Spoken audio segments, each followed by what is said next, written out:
ಮುಖ್ಯಮಂತ್ರಿಗಳು ರೈತರ ಮೇಲೆ ಕೇಸನ್ನ ದಾಖಲು ಮಾಡಿ ಅವ್ರನ್ನ ಬೆದರಿಸಿ ಹೆದರಿಸಿ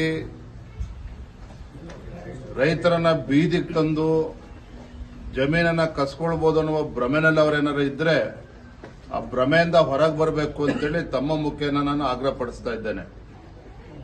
ಒಬ್ಬ ರಾಜ್ಯದ ಮುಖ್ಯಮಂತ್ರಿಗಳಾಗಿ ರೈತರ ಸಂಕಷ್ಟಕ್ಕೆ ಸ್ಪಂದನೆ ಮಾಡಬೇಕಾಗಿರ್ತಕ್ಕಂಥ ಕರ್ತವ್ಯ ಅವ್ರ ಮೇಲಿದೆ.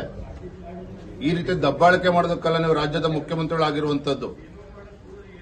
ಹಾಗಾಗಿ ಈಗಲೂ ಕೂಡ ಕಾಲ ಮಿಂಚಿಲ್ಲ, ಜನ ಬೀದಿಗಿಳಿದಾಗಿದೆ. ಇವತ್ತು ಬಿಡದಿ ವಿಚಾರದಲ್ಲಿ ಟೌನ್ಶಿಪ್ ಬಗ್ಗೆ ತಲೆ ಕೆಡಿಸ್ಕೊಳ್ದೇನೆ ಉತ್ತರ ಕರ್ನಾಟಕದ ಅಭಿವೃದ್ಧಿ ಬಗ್ಗೆ ತಲೆ ಕೆಡಿಸ್ಕೊಳ್ಳಿ.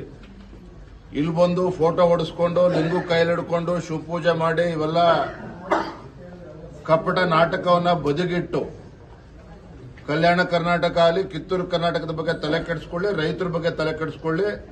ರೈತರ ಇವತ್ತು ಆದ್ಯತೆ ರಾಜ್ಯದ ಮುಖ್ಯಮಂತ್ರಿಗಳಿಗೆ ಕಾಂಗ್ರೆಸ್ ಸರ್ಕಾರಕ್ಕೆ ಆಗಬೇಕೇ ವಿನಃ ಟೌನ್ಶಿಪ್ಗಳಲ್ಲ. ಟೌನ್ಶಿಪ್ ಅಗತ್ಯತೆ ಇದೆಯಾ? ಖಂಡಿತ ಅಗತ್ಯತೆ ಇದೆ. ಆದರೆ ರೈತರ ಜಮೀನನ್ನ ಕಸ್ಕೊಂಡು ಮಾಡೋದಕ್ಕೆ ಸಾಧ್ಯ ಇಲ್ಲ.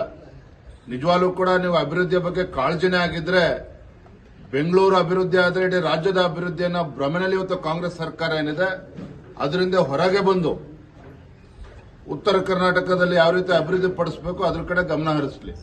ಯಾಕೆ ಸರ್ ಪಟ್ಟು ಹಿಡ್ಕೊಂಡು ಕೂತಿದೆ ಸರ್ಕಾರ ಅಂತ? 80% ರೈತರು ಒಪ್ಪಿಗೆ ಇದೆ ಅಂತ ಹೇಳ್ತಾರೆ ಸಿಎಂ.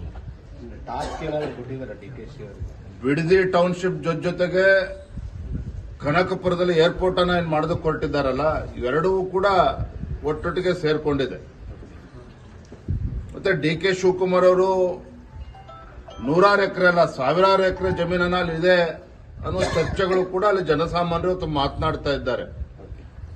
ನಾನು ಅದಕ್ಕೆ ಅವತ್ತಿನ ಕೂಡ ಹೇಳ್ತಾ ಇರುವಂತದ್ದು, ರಾಜ್ಯದ ಮುಖ್ಯಮಂತ್ರಿಗಳಿಗೆ ರೈತರ ಬಗ್ಗೆ ಆಸಕ್ತಿ ಇರಬೇಕೇ ವಿನಃ ರಿಯಲ್ ಎಸ್ಟೇಟ್ ಬಗ್ಗೆ ಅಲ್ಲ.